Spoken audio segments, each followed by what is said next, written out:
Kalau saya pernah menghadapi konsultasi dengan seorang kiai besar, dia menanyai saya, wailul lil musallin alladzina an salatim sahun. Tolong jawab, mengapa orang sholat kok dimasukkan neraka well? Saya lempar ke situ dulu. Tolong jawab dulu. Tolong Anda jawab dulu. Nah, menurut dia, orang yang sholat masuk neraka well itu sholatnya yang sak kobre, arang-arang. Kober sholat, gak kober gak sholat. Nah, saya jawab, kalau versi saya, wailul lil musallin. Lil musallin itu pasti orang itu sholatnya nggak pernah godang. Tapi mengapa dimasukkan neraka well? Karena dia itu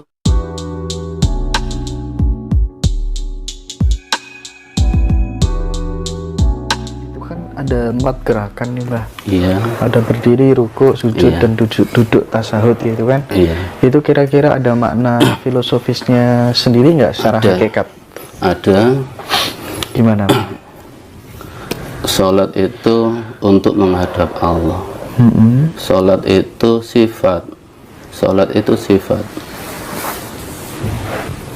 Ke Allah itu sifat. Jadi orang sholat itu orang yang bisa menanyai dirinya sifatnya ke Allah.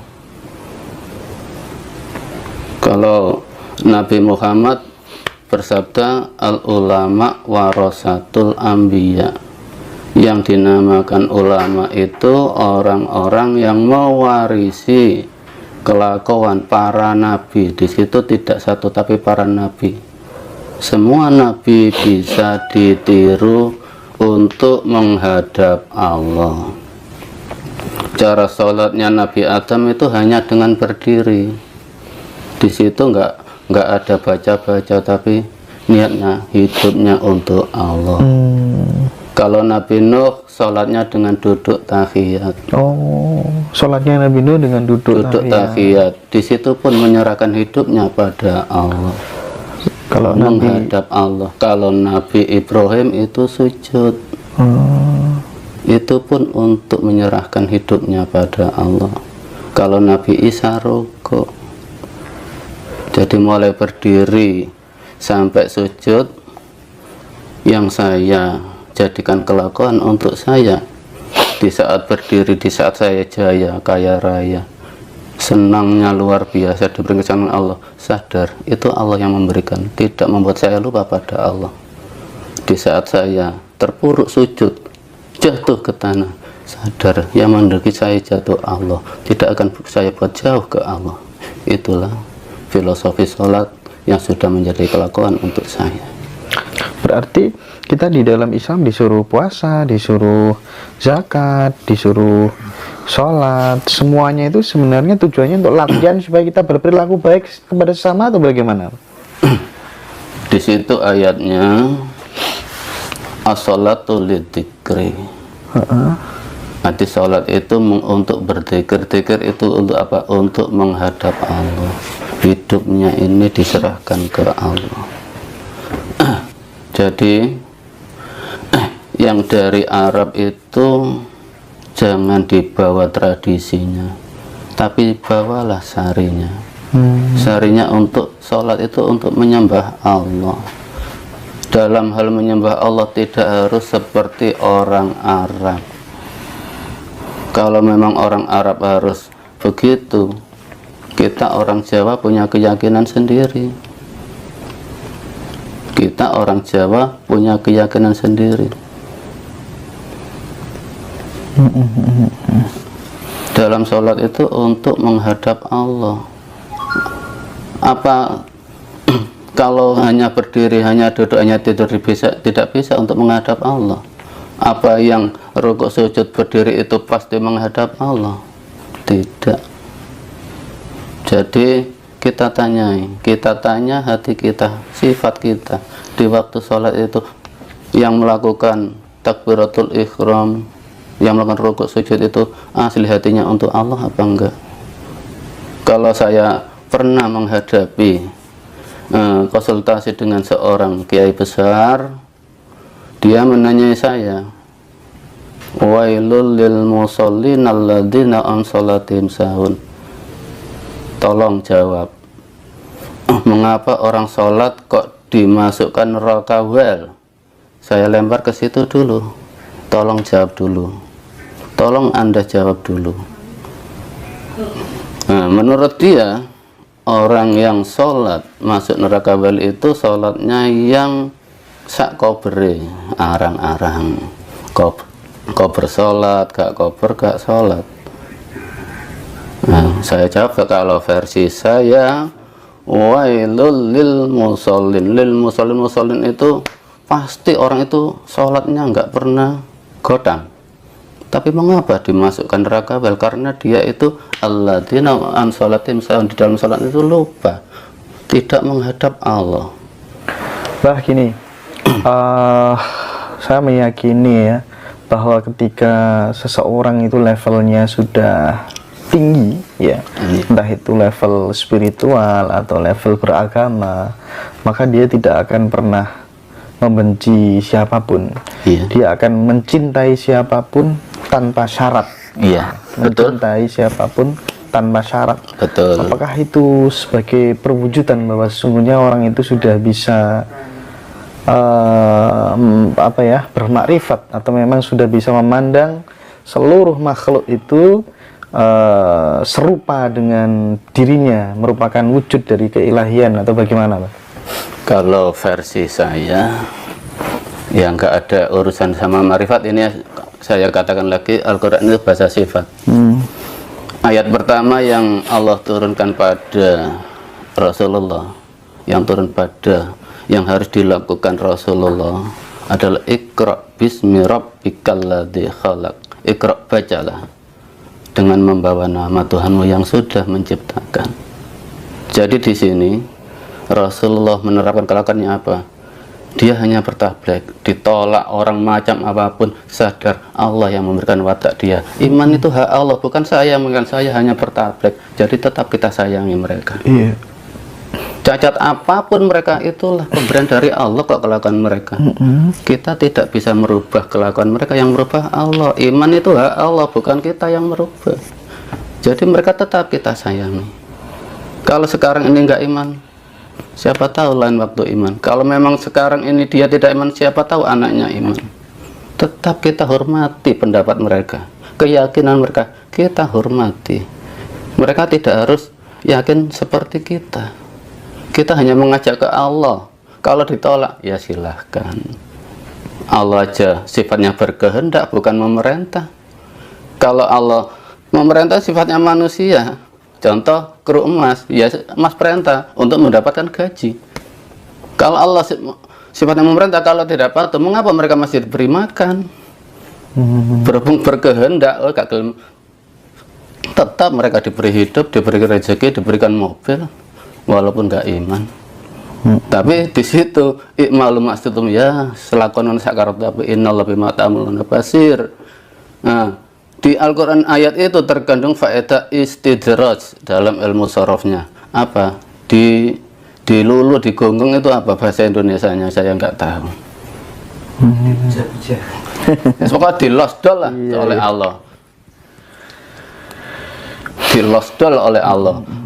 Karena mereka tidak sadar. Sebetulnya hidup itu nggak pernah mati. Yang mati itu jasad. Hidup nggak pernah mati, yang mati itu jasad. Yang menentukan kehidupan selanjutnya dengan jasad yang baru itu hidup kita di dunia. Kalau nggak mau menuruti kehendak Allah, ya rasakan kesengsaraan di kehidupan yang kedua, gitu aja. Jadi kita mengajak, menyampaikan untuk kalau rileks aja, ditolak orang, dicaci orang, nggak pernah merasakan sakit hati. Karena itu ayat-ayat Allah, semua ayat Allah. Iya.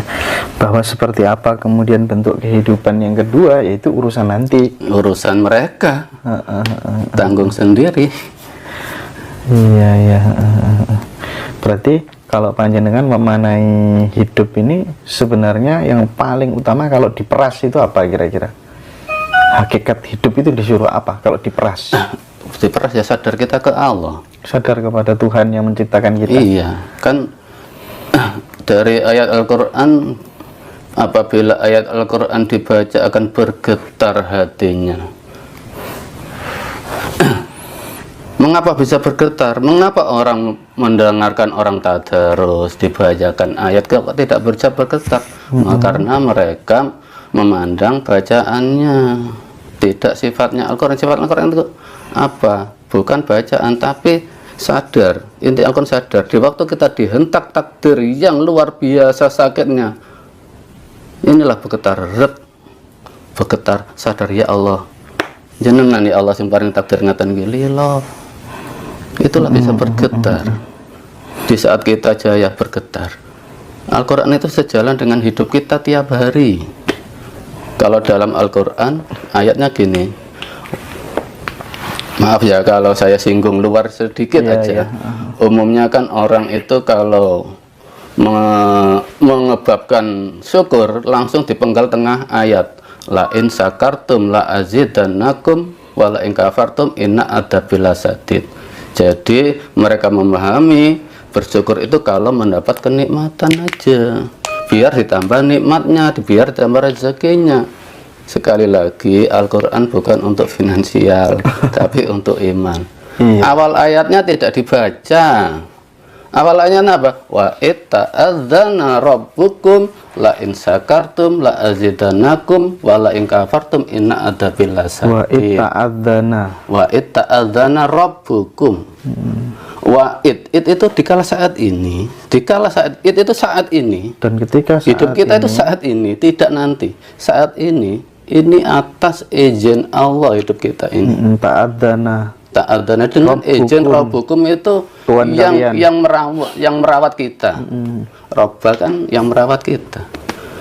Ya inilah Allah memberikan kehidupan, memberikan fasilitas pada kita saat ini. Ya saat ini enak-enak itu asli dari Allah.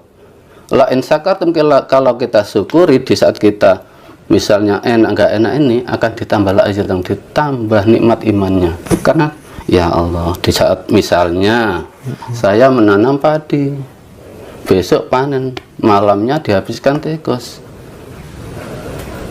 Apa tikus yang menghabiskan? Allah yang menghabiskan, tikus hanya perantara.